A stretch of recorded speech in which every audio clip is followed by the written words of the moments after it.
താമരശ്ശേരിയിൽ നിന്നും കൊച്ചിയിലേക്ക് വിനോദയാത്രയ്ക്കെത്തിയ വിദ്യാർത്ഥി സംഘത്തിന് ഭക്ഷ്യവിഷബാധയേറ്റു. 50 ഭിന്നശേഷി കുട്ടികൾ അടങ്ങിയ സംഘത്തിന് ഭക്ഷ്യവിഷബാധയേറ്റത് ടൂറിസ്റ്റ് ബോട്ടിൽ നിന്നും കഴിച്ച ഭക്ഷണത്തിൽ നിന്നാണ്. സംഘം ഇപ്പോഴും കളമശ്ശേരി മെഡിക്കൽ കോളേജിൽ തുടരുകയാണ്. വിവരങ്ങളുമായി സഹിൻ ആന്റണി ചേരുന്നുണ്ട്. സഹിൻ, കുട്ടികളുടെ ഇപ്പോഴത്തെ ആരോഗ്യനില എങ്ങനെയാണ്? എന്തായിരുന്നു സംഭവിച്ചത്?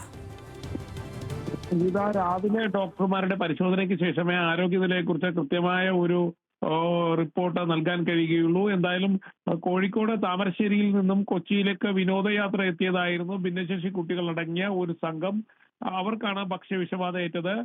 ടൂറിസ്റ്റ് ബോട്ടിൽ നിന്നും കഴിച്ച ഉച്ചഭക്ഷണത്തിൽ നിന്നായിരുന്നു ഇവർക്ക് ഭക്ഷ്യവിഷബാധ ഏറ്റതെന്ന് മനസ്സിലാക്കാൻ കഴിയുന്നുണ്ട്.